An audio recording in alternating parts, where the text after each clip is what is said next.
আজকে বাংলাদেশের ইতিহাসে একটা ঐতিহাসিক দিন। এই দিনে স্বৈরাচারের পতন হয়েছে। জুলাই বিপ্লব সুযোগ এনে দিয়েছে আলেমদের এক হতে হবে। ঐক্যই শক্তি, শক্তি শান্তি। এই সুযোগ 54 বছর আর আগে আসে নাই। এই সুযোগ যদি হাতছাড়া হয়ে যায়, আগামী 50 বছর আপনাদের পস্তাতে হবে। ফেসিবাদ বিদায় নিয়েছে। 1400 জন শহীদের রক্তের বিনিময়ে আমরা মুক্তির দিশা পেয়েছি। 20,000 মানুষ আহত, কারো চোখ নাই, কারো নাক নাই, এখনো বহু আহত ব্যক্তি। যোদ্ধা, জুলাই যোদ্ধা, বুকের ভিতরে বুলেট নিয়ে, চোখের ভিতরে বুলেট নিয়ে এখনো হাসপাতালে তারা কাতরাচ্ছে। তাদের এই ত্যাগ, তাদের এই কোরবানি, তাদের এই রক্ত বৃথা যেতে দেওয়া হবে না। গুড গভর্নেন্স যদি না থাকে, সুশাসন যদি না থাকে, দেশে প্রশাসনিক রাজনৈতিক অনিশ্চয়তা দেখা দেয়। এটা আমাদের প্রিয় মাতৃভূমি বাংলাদেশ। এই দেশকে আমরা প্রত্যেকে ভালোবাসি। এই দেশে আগামী দিনে নতুন কোনো ফেসিবাদ যেন মাথাচাড়া দিয়ে উঠতে না পারে, আমাদেরকে সতর্ক থাকতে হবে। 1 বছর পার হয়ে গেল। অন্তর্বর্তীকালীন সরকারের সদস্য হিসাবে আমরা রাত দিন পরিশ্রম করেছি। আমি আমার মন্ত্রণালয়ে বিভিন্ন উইঙ্গে রাত দিন পরিশ্রম করেছি এটা সুশাসন নিশ্চিত করার জন্য। আর কয় মাস যে বাকি আছে, ওইটাও আমরা রাত দিন পরিশ্রম করে কাজ করে যাব। আগামী দিনে যারা জনগণের ম্যান্ডেট নিয়ে ভোট নিয়ে আসবেন, তারা একটা সুন্দর ব্যবস্থাপনা তাদের জন্য আমরা রেখে যাব। আমি আপনাদের কাছে অনুরোধ করব, জুলাই বিপ্লবের মাধ্যমে আমাদের শিক্ষা নিতে হবে। 1 নম্বর শিক্ষা, জোর করে ক্ষমতায় থাকা যায় না। এটা জুলাই বিপ্লবের শিক্ষা। গুম, খুন, আয়নাগর করে হাজার হাজার মামলা দিয়ে জনগণকে চিরকালের জন্য দমিয়ে দাবিয়ে রাখা যায় না। বিদায় নিতে হয়, করুণ বিদায় পরিণতি হয়। এটাই জুলাই বিপ্লবের শিক্ষা। জুলাই বিপ্লবের আরেক শিক্ষা, এই যে সুযোগ এনে দিল, আজকে আমাদের মাননীয় প্রধান উপদেষ্টা মহোদয় ঘোষণা করেছেন ফেব্রুয়ারিতে নির্বাচন হবে। এবং আমরা চাই এই আগামী ফেব্রুয়ারি নির্বাচন হবে free, fair, impartial and inclusive, সুষ্ঠু, শান্ত, সমৃদ্ধ। এবং আমরা ইতিমধ্যে লেভেল প্লেইং ফিল্ড, প্রত্যেকের অধিকার, নির্বাচন করার যে অধিকার, সুযোগ আমরা নিশ্চিত করব। আপনারা নির্বিঘ্নে আগামী ফেব্রুয়ারি মাসে ভোট দিতে পারবেন। এবং এই ভোট হবে দিনের আলোতে, রাতের আঁধারে নয়। এটা রিমার্কেবল ভোটিং সিস্টেম আগামীতে আমরা করব। কেউ যাতে পেশি শক্তি ব্যবহার করে ব্যালট বক্স ছিনতাই করতে না পারে, ওয়ার্ডে ওয়ার্ডে, গ্রামে গ্রামে আপনাদেরকে সতর্ক থাকতে হবে। আমরা চাই দেশের মানুষ যাদেরকে ভোট দিবেন তারাই ম্যান্ডেট প্রাপ্ত হয়ে আসবেন। আমরা তাদের হাতে ক্ষমতা হস্তান্তর করে দেব। মানুষের মধ্যে একটা ভুল ধারণা ছিল অনেকের মধ্যে যে অন্তর্বর্তীকালীন সরকার থেকে যাবে। আমরা প্রথম দিন থেকে প্রস্তুত ছিলাম যে একটা পরিবেশ, সাধারণত বিপ্লবের পরে আমাদের অর্থনীতি ছিল ভঙ্গুর। ব্যাংকের 80 ভাগ টাকা লুটেরা শক্তি লুট করে নিয়ে গেছে। 80% টাকা, ইন্স্যুরেন্সের টাকা নাই। ব্যাংকগুলো তারল্য সংকটে, ব্যাংকগুলো মুমূর্ষ অবস্থা।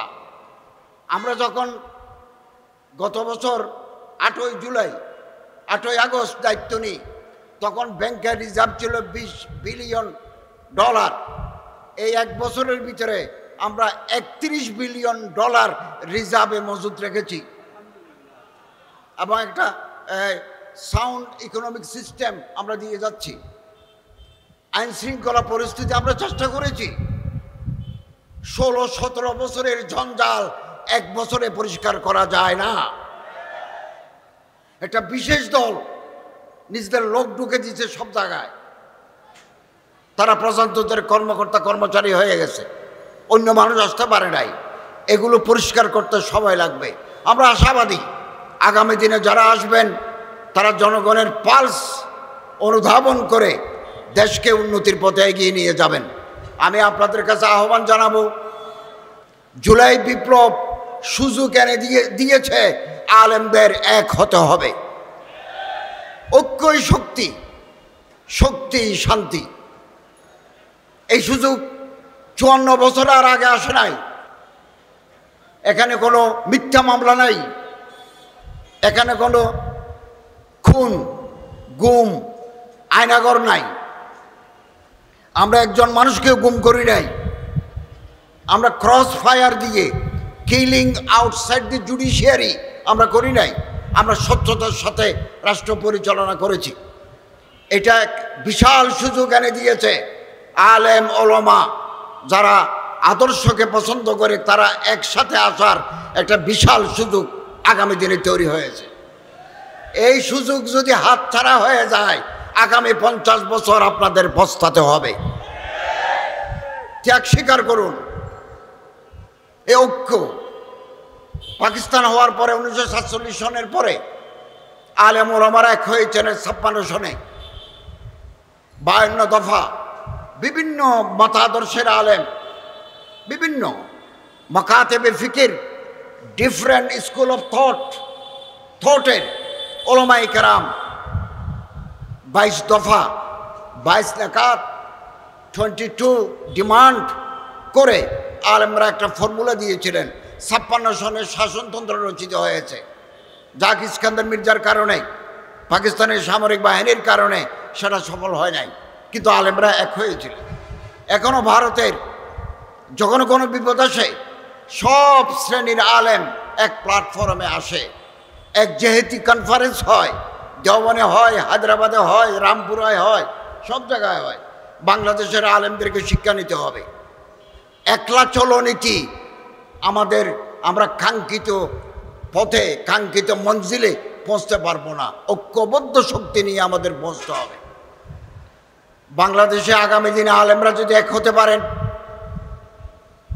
আমরা যারা হাম ফিকির, হাম মকসদ, হাম মশরফ, হাম দিল, হাম খেয়াল, একই চিন্তা চেতনার মানুষরা যদি আমরা এক জায়গায় মিলিত হতে পারি, নতুন প্রবাদ সূচিত হবে, নতুন ইতিহাস রচিত হবে আগামী দিনে।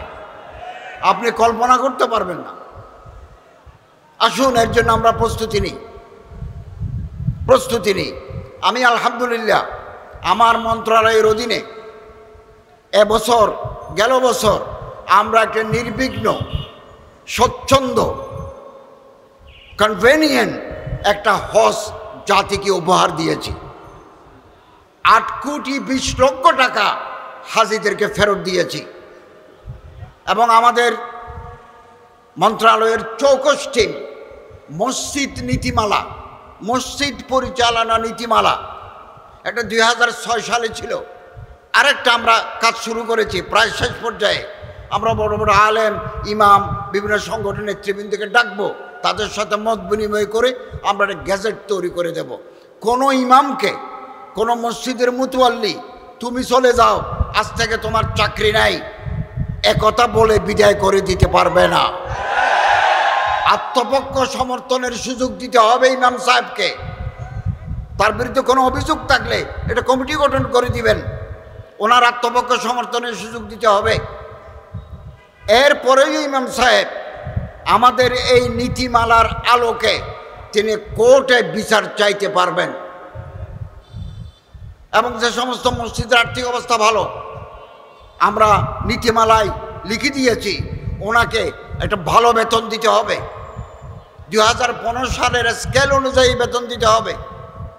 এবং ওনার জন্য থাকার, ওনার বিবি বাচ্চা নিয়ে মসজিদের কম্পাউন্ডে থাকার ব্যবস্থা করতে হবে এবং ওনাকে 2 ঈদে 2টা বোনাস দেওয়ার আর্থিক যদি অবস্থা ভালো থাকে দিতে হবে। এরকম নীতিমালা আমরা করে যাচ্ছি। আমরা মনে করি বাংলাদেশের ইতিহাসে এটা মাইল ফলক হয়ে থাকবে। ওখানে যে ক্লজগুলো আছে, বিধিগুলো আছে, এগুলো আমরা ওলামাই কেরামদের সাথে, আইমে মাসাজিদের সাথে, ওলামা মাশায়েখ আইমে পরিষদের সাথে, ওই শানে সাহাবা ইমাম পরিষদের, শানে সাহাবা আইমা পরিষদের সাথে বসে, আরও যে সমস্ত সংগঠন আছে ওনাদের নেতৃবৃন্দের সাথে বসে আমরা এটা ফাইনাল করে গেজেট হিসাবে প্রকাশ করব। ওয়াকফ প্রশাসনকে আমি নতুনভাবে সাজিয়েছি, খুব ভালো একজন অ্যাডমিনিস্ট্রেটর দিয়েছি। আমাদের হাজার হাজার ওয়াকফের জমি বেহাত, যুগ যুগ ধরে রাজনৈতিক নেতা, রাজনৈতিক কর্মীরা খেয়ে ফেলেছে। আমি এগুলো উদ্ধারের কার্যক্রম শুরু করেছি। নওগাঁয় 52 বিঘা জমি ইতিমধ্যে আমরা উদ্ধার করে নিয়ে এসেছি, আরও কিছু উদ্ধার করব। এরপর আমি যাচ্ছি কিশোরগঞ্জ, ব্রাহ্মণবাড়িয়া, সিলেট, সুনামগঞ্জ, চট্টগ্রাম। ওখানে যে সমস্ত ওয়াকফের জমি দুর্বৃত্তরা দখল করে নিয়েছে, এগুলো উদ্ধার করে আবার ওয়াকফের কাছে ফেরত আসার জন্য আমরা কার্যক্রম হাতে নিয়েছি। আপনাদের সহযোগিতা করা দরকার। জনগণের কাছে আমাদের যেতে হবে, আপনাদের যেতে হবে। জনগণ প্রার্থী নির্বাচন করতে ভুল করে না। একটা কথা মনে রাখবেন, আমাদের ওয়াজ শুনে, আমাদের পানি পড়া নেয়, আমাদের কাছ থেকে তাবিজ নেয়, কিন্তু ভোট অনেক সময় আমাদের দিতে চায় না। কেন দিতে চায় না? আমাদেরকে পাবলিক ওরিয়েন্টেড, জনসম্পৃক্ততা থাকতে হবে। জনগণের সুখ, জনগণের দুঃখ, জনগণের আশা, জনগণের আকাঙ্ক্ষার সাথে আমাদের একাত্ম ঘোষণা করতে হবে। এখনো হাতে সময় আছে। আসুন আমরা পাবলিকের সাথে মিশে যাই। এদেশের কৃষক, এদেশের শ্রমিক, এদেশের জেলে, এদেশের তাঁতি, এদেশের রিক্সা চালক, এদেশের দিনমজুর, ক্ষেত মজুরের সাথে আমাদের বন্ধুত্ব করতে হবে। তাহলে আমরা এই দেশের চেহারা পাল্টাতে পারব। একজন আলেমকে মন্ত্রী বানাই, 2 জন আলেমকে পার্লামেন্টে পাঠাই, এই দেশে আদর্শিক রাষ্ট্র করা সম্ভব নয়। বিপুল সংখ্যক পার্লামেন্টে মেম্বার লাগবে। 5-10 জন আলেম যদি মন্ত্রী পরিষদে থাকে, তাহলে যে কোনো ডিসিশন হবে কোরআন এবং হাদিস ভিত্তিক। 1-2 জন পাঠিয়ে কিছু হবে না। ওনার আশেপাশে তো লোক নাই। আমি সব সময় বলি, আলেমদের মধ্যে একটা গ্রুপ থাকা দরকার, যারা স্পেশালাইজড আলেম, ভালো মুফতি, ভালো মুহাদ্দিস, ভালো মুতাকাল্লিম, ভালো মুফাসসির, ভালো বক্তা, ভালো লেখক, ভালো অনুবাদক, ভালো পার্লামেন্টারিয়ান, ভালো সংসদ সদস্য আমরা যদি পাঠাতে পারি, চেহারা পাল্টে যাবে। সচিবালয়ের ভিতরে কয়জন আলেম সচিব আছে? আমার যখন একজন অ্যাডিশনাল সেক্রেটারি লাগে, একজন জয়েন্ট সেক্রেটারি লাগে, একজন ডিএস লাগে, ডিপটি সেক্রেটারি লাগে, ডানে বামে সামনে পিছনে কেউ নাই। ওই বিগত 16-17 বছরে যারা রিক্রুট, তারাই তো। আমি মানুষ পাবো কই? আমাদের মানুষ তৈরি করতে হবে। আগামী দিনে রাষ্ট্র পরিচালনার জন্য নতুন সচিব, নতুন ডিসি, নতুন ইউনো হওয়ার জন্য আপনারা তৈরি থাকুন। কেবল জিন্দাবাদ দিলে হবে না, গরম গরম বক্তৃতা করলে হবে না, পরিকল্পনা মাফিক এগিয়ে আসতে হবে, যাতে বাংলাদেশ একটা আদর্শিক রাষ্ট্রে পরিণত হতে পারে। এবং আমরা সবসময় লক্ষ্য করেছি, বাংলাদেশে ধর্মকে নিয়ে কটূক্তি করা, ব্যঙ্গোক্তি করা একটা ফ্যাশনে পরিণত হয়েছে। কিছুদিন পর পর তারা মাথা ছাড়া দিয়ে ওঠে। আলহামদুলিল্লাহ, দেশের তৌহিদি জনতা এই কটূক্তির বিরুদ্ধে সবসময় প্রতিবাদ মুখর হয়েছে। বাংলাদেশে আইন আছে, যে কোনো ধর্মের বিরুদ্ধে, ধর্মীয় নেতার বিরুদ্ধে কোনো আপত্তিকর মন্তব্য, কোনো কটূক্তি যদি করে, তাহলে বিদ্যমান আইনে তার সাজা হবে। আমাদের দেশে কিছু লোক ফেসবুকে এগুলো লিখে ধর্মীয় উন্মাদনা তৈরি করার জন্য। আমাদের সচেতন থাকতে হবে। বাংলাদেশ আবহমান কাল ধরে সাম্প্রদায়িক সম্প্রীতির দেশ। এখানে পূজা এবং ঈদ রোজা একসাথে চলেছে এই দেশে। মুসলমানরা মসজিদে যায়, হিন্দুরা মন্দিরে যায়, বৌদ্ধরা পেগোড়ায় যায়, খ্রিস্টানরা চার্চে যায়। কোনো ধরনের কোনো সংঘাত নাই। বিদেশ থেকে বহু লোক, বহু সাংবাদিক, বহু এজেন্সি, গভর্নমেন্টের লোকেরা আমার সাথে কথা বলেছে। আমি তাদেরকে 100% নিশ্চয়তার সাথে বলেছি, আমাদের এই দেশে প্রতিটি নাগরিকের ধর্ম পালনের অধিকার আছে। যে ধর্ম হোক, ধর্ম পালনের অধিকার আছে। আমি জেলখানায় কোরআন শরীফ যেমন দেব, হাদিস শরীফ যেমন দেব, ওজিফা যেমন দেব, সাহাবায়ে কেরামদের জীবনী যেমন দেব, সিরাতুর রাসূল যেমন দেব। ঢাকার কেন্দ্রীয় কারাগারে 200 জন সনাতন ধর্মের বন্দী আছে, তাদের জন্য তাদের ধর্মীয় কিতাব দেব। অতএব যারা বাইরে বসে বলে বাংলাদেশে সংখ্যালঘুদের ধর্মচর্চায় বাধা দেওয়া হচ্ছে, একথা 100% মিথ্যা, অসত্য, উদ্দেশ্য প্রণোদিত। এটা বাইরে এরকম একটা মিথ্যা প্রপাগান্ডা চালাচ্ছে। আগামী দিনে আরো বেশি করে চালাবে। এদেশের আমরা প্রত্যেকে এদেশের নাগরিক। জ্ঞান চর্চার, ব্যবসা বাণিজ্য করার, ধর্মচর্চা করার অধিকার প্রত্যেকের সমান। সুন্দর বাংলাদেশ, সুন্দর দেশ আমাদের। এই দেশে আজকে আমার খুব ভালো লাগছে যে আমাদের চিফ অ্যাডভাইজার, প্রধান উপদেষ্টা মহোদয় ফেব্রুয়ারি মাসে নির্বাচনের ঘোষণা দিয়েছেন। গত বছর 8ই আগস্ট যখন আমরা দায়িত্ব নিই, তখন দেশের সরকার ছিল না, পার্লামেন্ট ছিল না। হাইকোর্ট বলেছে এটা অন্তর্বর্তীকালীন সরকার দিয়ে দেশ চালাতে হবে।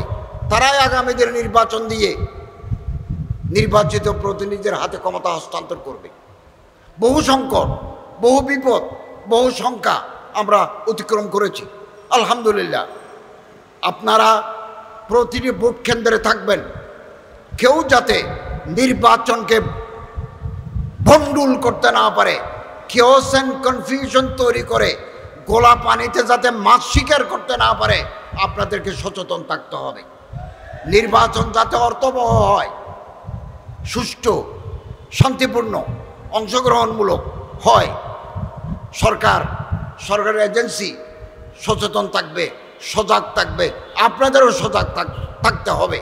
সরকার সজাগ আছে, আপনাদেরও সজাগ যদি থাকতে পারেন, তাহলে আগামী নির্বাচন ইনশাআল্লাহ জনগণের কাছে, বিশ্বের কাছে গ্রহণযোগ্য হবে। আমরা একটা নতুন গভর্নমেন্টের কাছে ক্ষমতা হস্তান্তর করতে পারবো। তাহলে কনস্টিটিউশনাল কন্টিনিউটি, সাংবিধানিক ধারাবাহিকতা চলবে। ধারাবাহিকতা দিয়ে আমরা অগ্রসর হব। এদেশ আমাদের সবার, আমরা এদেশকে মহব্বত করি।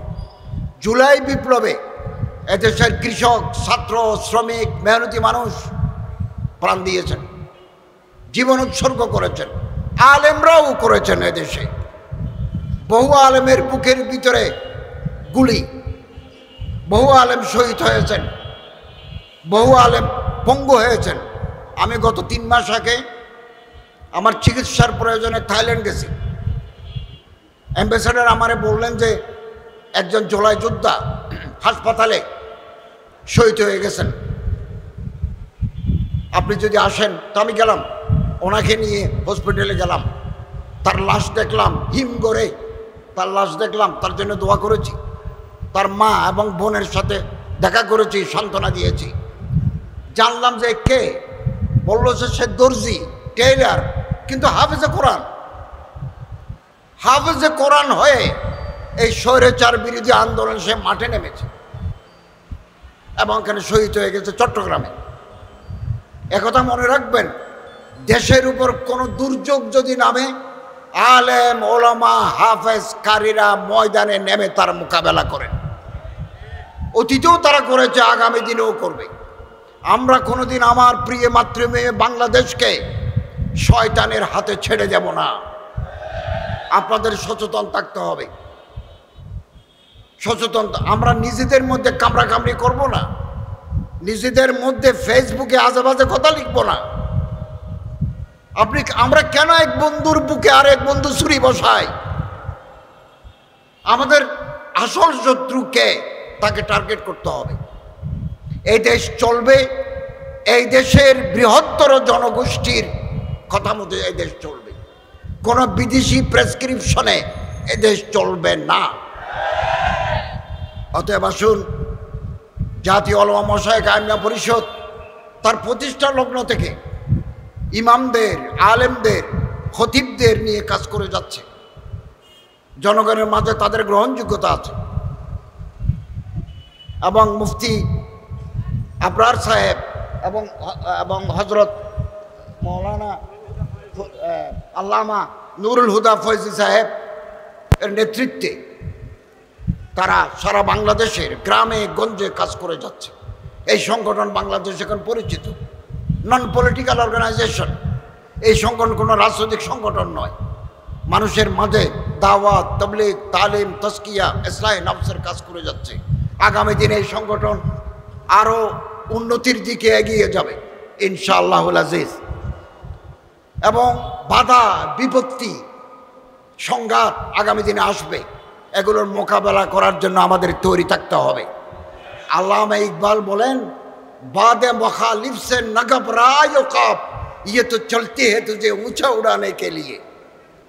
আমরা যখন বিমানে যাই 13,000 ফিট উপর দিয়ে যায়, 12,000 ফিট উপর দিয়ে যায়, নিচে যদি বাতাস চলে বিমানে এক লাফে 45 মিটার উপরে চলে যায়। তো আমরা যাত্রাপথে আমরা যদি বাধা আসে তাহলে এর মাধ্যমে আমরা আরও এগিয়ে যাব, আমাদের শক্তি আগামী দিনে আরও বৃদ্ধি পাবে।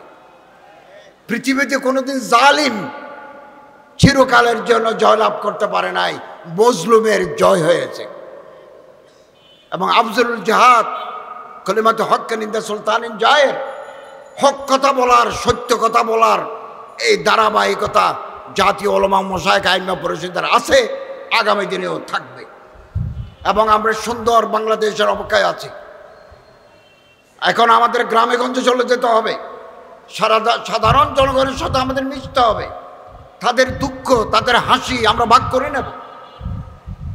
জনগণের ম্যান্ডেট নিয়ে যদি আমরা আসতে পারি, যারা আসবেন তারা আগামী দিনের ইতিহাস রচনা করবেন। আমি আজকের এই সম্মেলনের সফলতা কামনা করি। যারা শাহাদত বরণ করেছেন জুলাই বিপ্লবে, তাদের রোহের মাগফিরাত কামনা করি আল্লাহ তাআলার দরবারে। 20,000 আহত, আমি এমন আহত ব্যক্তিকে হাসপাতালে দেখতে গেছি যার মুখ, নাক নাই, যার ঠোঁট নাই, গলা পর্যন্ত দেখা যায়। আমরা কিছু সাহায্য করেছি তাদেরকে, রাশিয়ে গিয়ে তাদের নাক বানিয়ে এনেছি, মুখটা কেন তৈরি হয় নাই, এরকম ত্যাগ স্বীকার করেছে। মাদ্রাসার ছাত্রের চোখের ভিতরে গুলি, 2 চোখের ভিতরে গুলি। আমি তো মনে করি তাদের এ রক্ত, তাদের এ ত্যাগ বৃথা যেতে পারে না। আগামী দিনেও যে কোনো চ্যালেঞ্জ মোকাবেলার জন্য আপনাদের তৈরি থাকতে হবে। প্রয়োজনে আমরা আবারও রক্তের নজরানা দেব, ফেসিবাদকে দেশে আমরা প্রতিষ্ঠা হতে দেব না। আল্লাহ তাআলা তৌফিক দান করুন, আমিন। ওয়া আখিরু দাওয়ানা আলহামদুলিল্লাহি রাব্বিল আলামিন।